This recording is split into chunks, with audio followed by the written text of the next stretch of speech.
Ok, vamos orar então, vamos falar com Deus, porque Deus é poderoso, maravilhoso.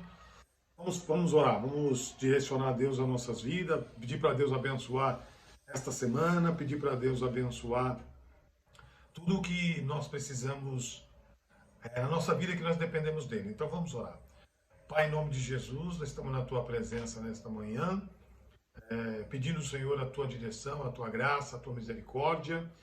Pai, nós pedimos que tu venhas estender as tuas mãos sobre a vida financeira dos teus filhos, a vida sentimental, a vida pessoal, e que o Senhor venha, de sobretudo, repreender, Senhor, qualquer tipo de enfermidade, até o início, que é nesse momento, e o final deste culto, final desta live, do qual nós resolvemos prestar, Senhor, toda honra, toda glória para Ti, toda adoração para Ti. É o Teu nome que vai ser venerado, é o Teu nome que vai ser adorado. Fala conosco, Senhor, por meio da palavra que será lida nesta manhã, em nome de Jesus, amém. Hoje nós vamos fazer um pouco diferente, nós vamos entrar diretamente na palavra, tá? E semana que vem nós vamos louvar ao Senhor, ouvir o louvor. Hoje nós vamos entrar na palavra. Já gostaria que, por favor, você já abrisse a sua Bíblia em 2 Reis, capítulo 4, versículo de número 33. Nós vamos ler do 33 ao 37, a glória de Deus, porque eu creio que Deus vai falar conosco. Deus vai manifestar a graça dele e o poder dele nesta manhã. Ok? Glória a Deus. Então vamos ler para a glória de Jesus. 2 Reis, capítulo 4, do 33 ao 37, que diz assim. Vocês estão me escutando? Quem está pela... Ok, vamos lá então. Amém. Glória a Deus. Então, ele entrou, fechou a porta e orou a Yahvé, o Senhor. Em seguida, deitou-se sobre o menino, encostando a sua boca à boca do menino, seus olhos sobre os olhos do menino, e as suas mãos repousaram sobre as mãos do menino. Enquanto se debruçava sobre ele, o corpo do menino foi se aquecendo. Eliseu levantou-se e começou a caminhar pelo quarto de um lado para o outro. Depois subiu à cama e estendeu-se sobre o corpo do menino mais uma vez. Então o menino espirrou 7 vezes e abriu os olhos. Eliseu chamou Geazi, ou Geazi, e o mandou imediatamente chamar a sunamita. E Geazi foi correndo. Quando ela chegou, Eliseu disse: toma o teu filho. Ela entrou, prostrou-se aos seus pés, curvando-se com o rosto entre o chão, ou rente o chão. Em seguida, pegou o filho e saiu.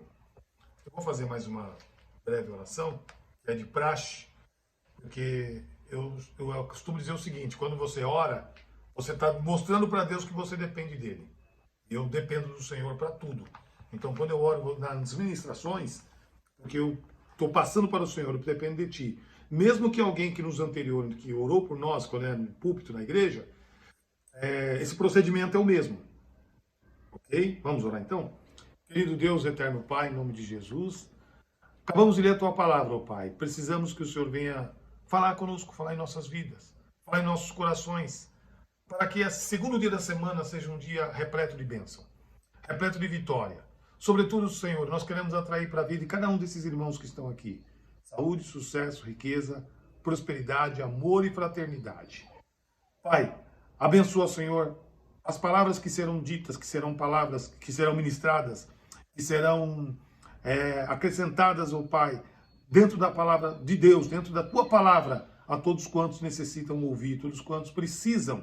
Tu sabes a necessidade de cada um dos teus filhos e dos teus servos, em nome de Jesus, amém. Muito bem, o que nós vemos nesse texto? Nós vemos que Elias e Eliseu, ambos trabalharam no período monárquico, ou seja, no período de reis. E ao mesmo tempo nós conseguimos enxergar que Eliseu foi discípulo de Elias. E pelo fato de ser discípulo de Elias, eu entendo que Eliseu, ele quis ter algo semelhante ao que Eliseu quis ter algo semelhante ao que Elias tinha. Que era, nós sabemos a história, que é a porção dobrada do Espírito Santo.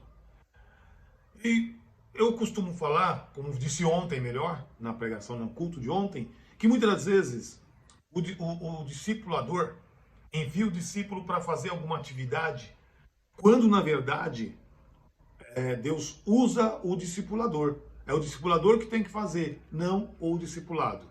E nós vamos encontrar isso nesse texto que nós acabamos de ler. Embora eu gostaria que você lesse na sua casa o texto completo na sua íntegra, porque você lê o texto completo, ele vai esclarecer, vai ficar mais claro. Do 4 até o 37, leia na tua casa com mais tempo, com mais disponibilidade. Então, vamos lá. Eu disse para vocês que Eliseu trabalhou junto com Elias no período monárquico. Eliseu adquiriu a porção dobrada do Espírito Santo que estava sobre Elias. Mas nesta manhã, o que eu quero trabalhar com vocês são 7 pontos ou 7 características que tem um texto, ou 7 palavras-chave, como você entender, que tem um texto que mostra que tem tudo a ver com as nossas vidas. Dívida, angústia, morte, socorro, hospitalidade, provisão e multiplicação. Então vou repetir para que haja entendimento. Dívida, angústia, morte, socorro, provisão, multiplicação e hospitalidade. Vamos lá. O que nós vemos nesse texto? Nós vemos nesse texto 2 mulheres. Uma, por sinal, é uma mãe e que só vivia ela e seu filho, e ela estava com dívida. Olha o primeiro ponto, característica que eu vi no texto, dívida. E essa dívida tinha que ser saldada, tinha que ser paga. E automaticamente, para ser paga essa dívida, como ela iria fazer?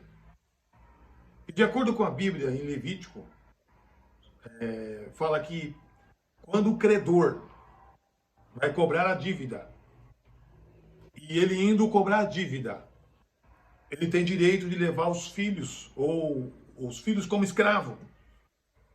Levar embora. É lei. Está em Levítico e está em Deuteronômio.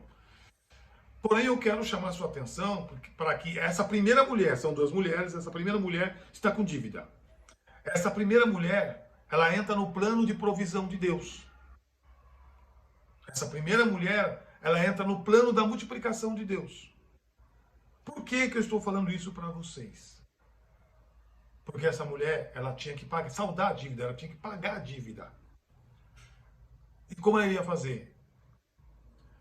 Eliseu simplesmente diz para ela, chama todos os teus vizinhos. Eu tô resumindo por causa do tempo, tá? Chama todos os teus vizinhos e pede para eles vasilhas, recipientes, emprestados. Olha a humilhação. Pede para os vizinhos recipientes e vasilhas emprestadas. E você deve proceder enchendo essas vasilhas com óleo de azeite. E ela assim fez.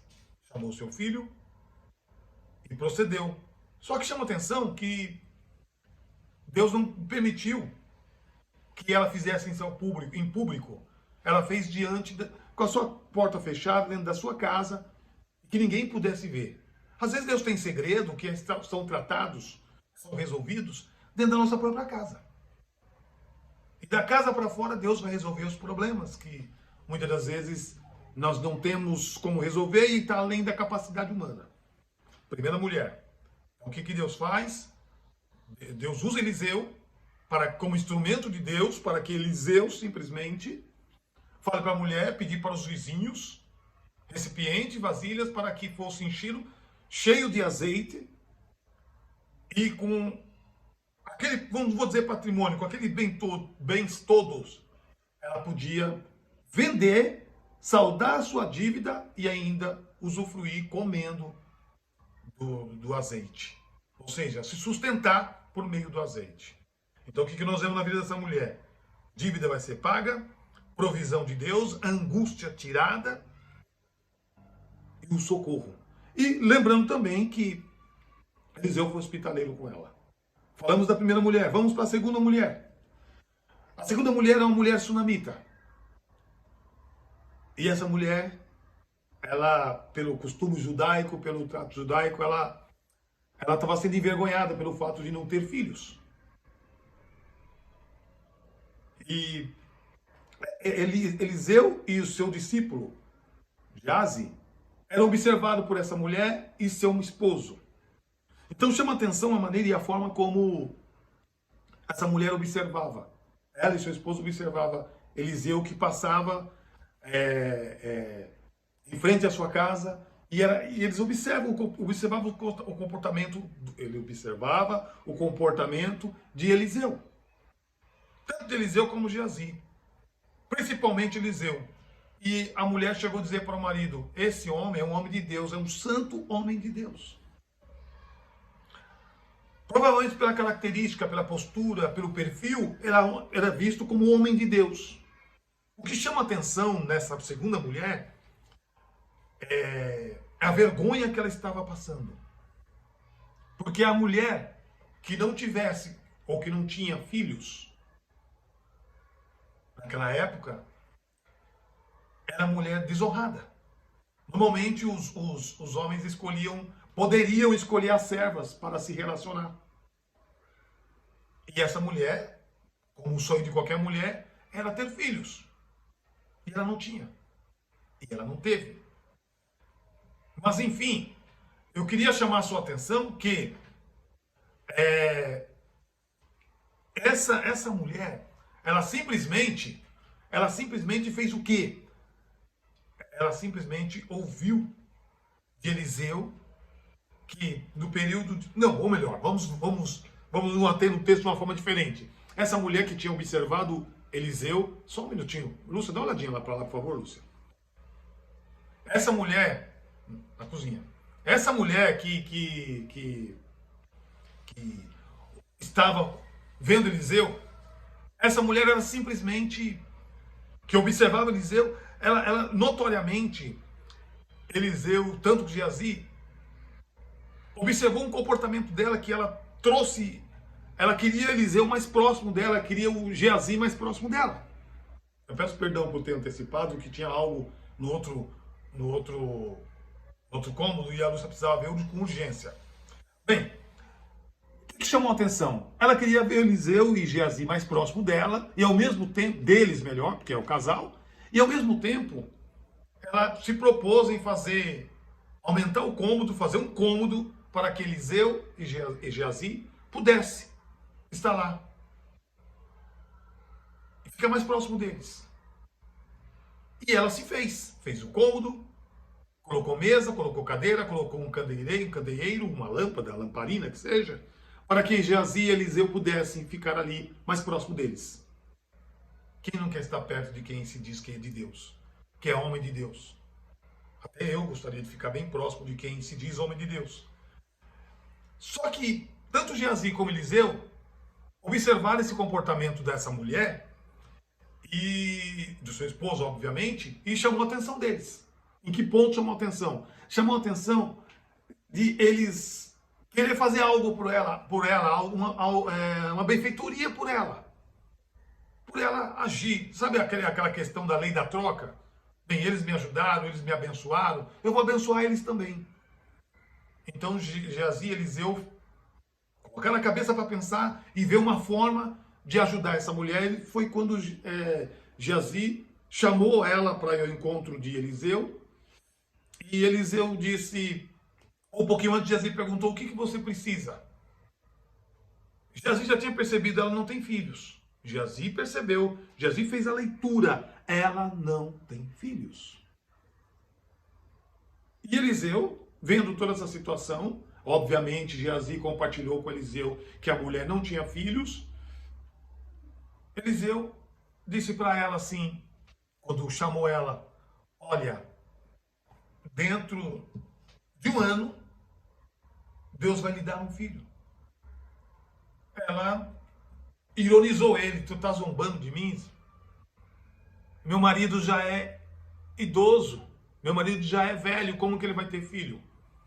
O que traz em memória nossa? Traz em memória Sara, quando Deus falou que ia dar um filho para Isaac. E ela duvidou. Ela não acreditou. Ela sorriu, mas com um riso de ironia. Assim aconteceu com essa mulher sunamita. Ela simplesmente desdenhou do homem de Deus. Mas passou-se o período, ou melhor, no período certo, na hora certa, no momento certo, Deus concedeu o filho para os braços da mulher sunamita. E ao mesmo tempo que Deus concedeu o filho para a mulher, para o braço da mulher sunamita, até aí alegria, até aí satisfação, até aí provisão de Deus. Então, mais uma vez eu vejo provisão de Deus, vejo hospitaleiro, porque essa mulher sunamita, ela foi hospitaleira com Eliseu e Geazi também foi hospitaleiro com ela. Só que agora entra o inesperado. Deus trabalha desse jeito. Deus trabalha muitas vezes de forma inesperada, que nós não sabemos o que vai acontecer. Eliseu falou que ia dar bênção, não falou o que vinha depois da bênção. Porque muitas vezes a bênção vem, mas vem acompanhado de luta. Vem acompanhado de algumas lutas aleatórias que nós não sabemos por que veio, como veio, por qual motivo veio. Então vamos entender melhor. O que aconteceu então? Ela recebeu os filhos no período de 1 ano, conforme Eliseu havia ministrado para ela, e ao mesmo tempo ela estava com o filho nos braços, mas passou um determinado tempo, esse garoto cresceu, esse filho cresceu, e foi trabalhar no campo com o pai que estava na lavoura. Foi ao campo, ou na lavoura, como nós entendermos, e o pai estava lá. E o pai está lá trabalhando, tal, conversando com o filho, dando atenção ao filho. De repente o filho queixa de uma dor de cabeça. Primeira vez. Depois ele fala literalmente, estou com dor de cabeça. O pai chama o servo e manda que o filho seja enviado para a mãe. Note bem que a mãe tem que estar presente em tudo. A mãe está presente em tudo. Às vezes eu fico meio pensativo, porque sempre a mãe é mais honrada do que o pai. Porque é a mãe que carrega o filho durante 9 meses. É a mãe que sofre. É a mãe que tem sentimento de alegria, sentimento de tristeza. O homem não passa dor. Hoje tem uma geração que está tentando negociar, achando que os dois sofrem juntos. Sofre, mas na pele mesmo quem sofre é a mãe. Então o que o pai fez? O pai pediu para que um servo levasse o filho que estava com dor de cabeça para a mãe. Então a mãe já estava em aflição. Então note bem, nós falamos de dívida, já falamos de angústia, e mais uma vez angústia, e agora socorro. O pai leva a mãe para socorrer o filho. O pai leva o filho, leva o filho para a mãe para que esse filho seja socorrido. E o que acontece, no entanto? Ao chegar a mãe, o filho praticamente está morto. Então, nós falamos de dívida, falamos de angústia, agora estamos falando de morte, falamos de socorro, agora estamos falando de morte. E socorro novamente. Bem, o que nós entendemos neste contexto? A mãe pega o filho e põe sobre a cama. Se não tiver equivocado, a cama de Eliseu. Mas ao mesmo tempo que ela põe a cama de Eliseu, ela chama o teu marido e conversa com o seu esposo e diz, estou saindo. E o seu esposo pergunta para ela, mas para onde você vai? Eu vou falar com o homem de Deus. E o esposo fica meio apreensivo e diz para ela, não é período não tem nenhuma festa religiosa, não é Shabbat é sábado, não é sábado, por que você vai? Ela simplesmente, não, eu preciso ir. Arrumou o cavalo, tudo, e foi ao encontro do homem de Deus. Por incrível que pareça, o texto diz que Eliseu estava no Monte Carmelo. E no Monte Carmelo, onde Eliseu estava, ele avistou tanto ele como Geazi, e eles conversaram entre si, lá vem a sunamita. Está vindo a sunamita. É bem provável que eles falaram, lá vem problema. Ou vai vir problema, ou vai vir soluções dos problemas. Mas fica com a primeira situação que eu falei, lá vem problema. Veio problema, e problema gigantesco, problema grave, para que Eliseu pudesse solucionar. Vocês lembram que no começo da mensagem eu falei assim que há necessidade do discipulador não mandar o discipulado, mas o discipulador ir. Muitas vezes nós vemos pastores que ele não quer ir ao campo, ele quer que o servo vai. E muitas das vezes Deus quer que o pastor vai em busca da ovelha, que muitas vezes está perdida, que muitas vezes está enfermo, que muitas vezes está doente, muitas vezes está precisando de uma hospitalidade do pastor. É a situação que está acontecendo agora. Quando Eliseu e Geazi vê aquela mulher vindo, mulher sunamita, vindo ao encontro, qual é o procedimento? Ela conta a história para Geazi vai até a casa, sob as ordens de Eliseu, com o cajado de Eliseu, porque foi Eliseu que ordenou, ó, pega o meu cajado, vai lá e põe sobre o menino.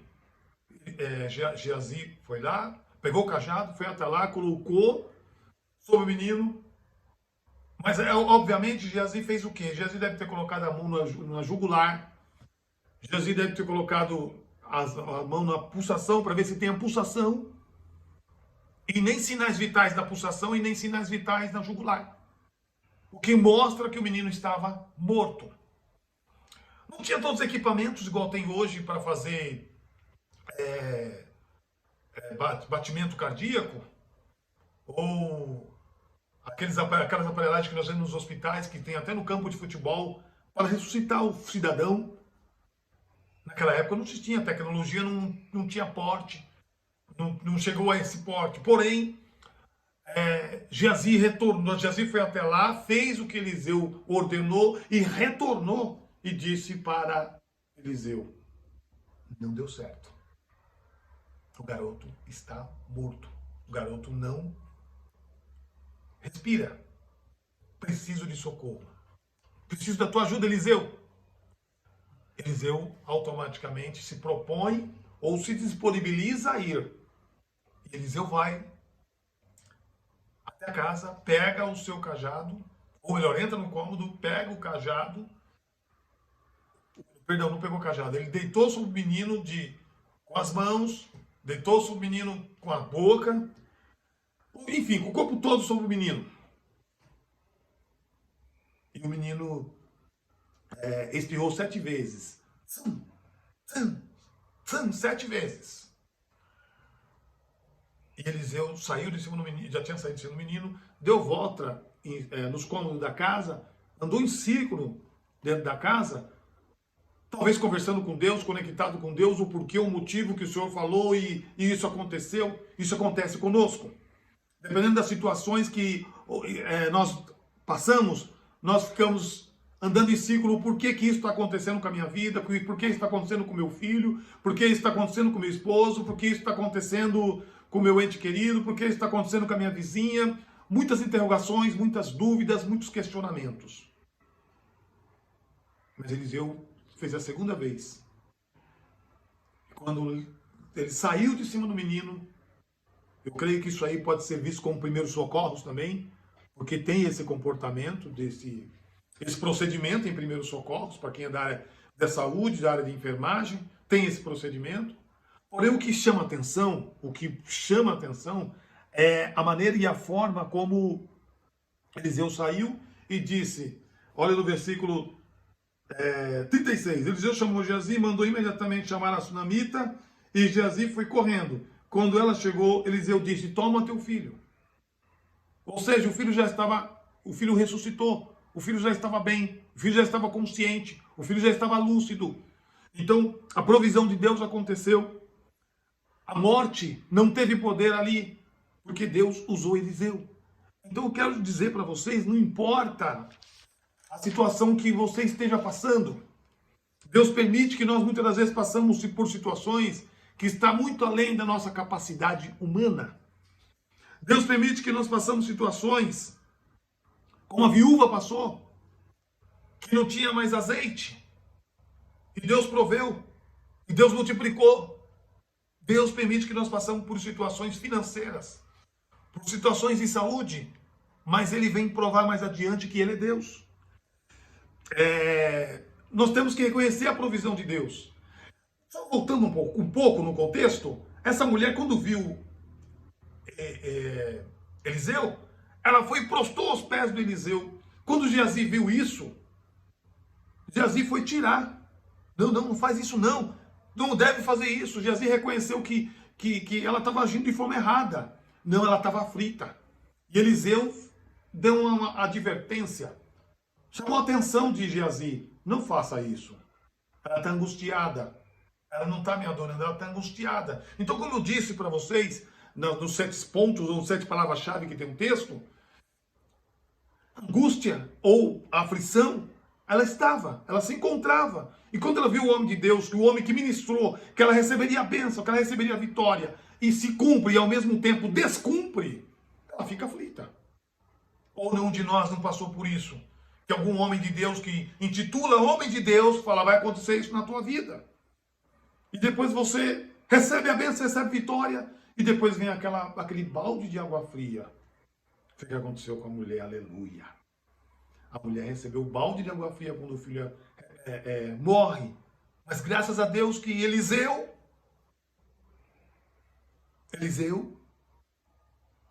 fez com que ela tivesse depois uma vida normal. Ela passou a reconhecer a grandeza do Deus de Eliseu. Por isso nós temos que ficar próximo de homens e pessoas de Deus que verdadeiramente querem Deus na sua autenticidade, na sua realidade. Deus que realmente faz, Deus que realmente realiza. Não devemos ser somente espectadores. Esse casal eram simplesmente espectadores. A partir do momento que eles se aproximaram do homem de Deus, as coisas começaram a mudar. As coisas começaram a fluir. As coisas começaram a ser diferentes. E Deus quer fazer isso na nossa vida. Eu não sei em que área você está precisando. Talvez na saúde. Você não esteja bem. Esteja cansado de ouvir, ou está cansado de ouvir, que Deus vai te curar, inclusive até de nós mesmos, que Deus vai te curar, mas a doença está lá no mesmo lugar, ou no quadril, ou na tíbia, na fíbula, que é a região da perna, ou no membro superior, a enfermidade está lá. Mas se você crer, Deus vai fazer obra na tua vida. Mas você precisa crer. Essa mulher, ela riu, passou por momentos de provações, mas ela creu no socorro de Deus. Ela foi simplesmente pedir socorro a Eliseu a respeito da morte. As duas mulheres têm tudo a ver em comum. Então eu quero chamar a sua atenção para nós encerrarmos a mensagem que Deus simplesmente, Ele quer fazer algo pela sua vida. Deus simplesmente, Ele quer fazer com que você seja abençoado por Ele. Mas que você não duvide do que Ele tem a fazer.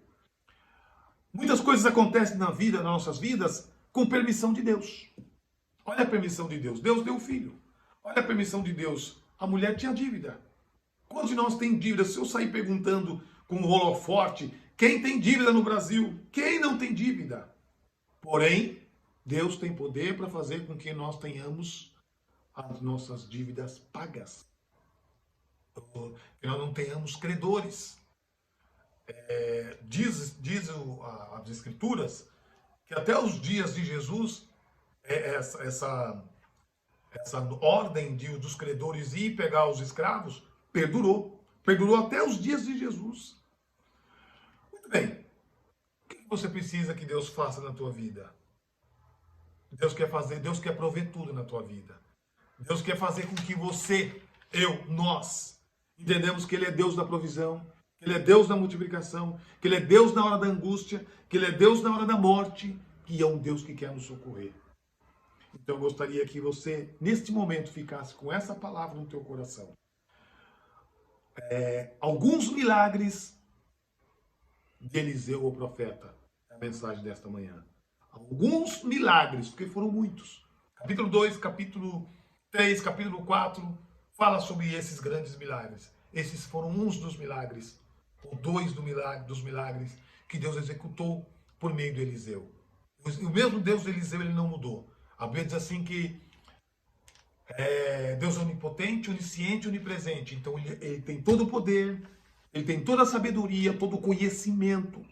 E ele está presente em todo lugar. O inimigo não está presente em todo lugar. Mas Deus está. O mesmo Deus que está na Bahia, que está em Osasco, que está do outro lado do mundo, está com você nesta hora para suprir a sua necessidade por meio de todos esses 7 elementos que nós mencionamos para você. Amém? Que Deus em Cristo abençoe. Nós vamos fazer uma oração breve. Hoje eu vou fazer diferente. Uma breve oração para o encerramento da palavra e depois a oração por todos vocês. Então, não se esqueça, Deus tem algo a fazer na sua vida. Deus precisa realizar algo na tua vida em nome de Jesus. Oremos. Pai, obrigado pela palavra deste dia, desta hora, deste momento. Obrigado, Pai, por ter falado aos nossos corações. Obrigado pela provisão, pela multiplicação, pelo socorro, no momento de angústia, no momento, Pai, que muitas das vezes as dívidas às vezes falam mais alta, mas o Senhor tem nos socorrido, o Senhor tem abençoado as duas mulheres, está nos abençoando também. Obrigado, Pai, por nos proporcionar esse momento tão belo, maravilhoso. Então agradecemos, ó Pai, no nome santo e poderoso de Cristo Jesus, o Senhor. Gostaria que você, que está nos acompanhando, se inscrevesse no nosso canal, compartilhe e não se esqueça de dar o like. Deus abençoe você em nome de Jesus. Para nós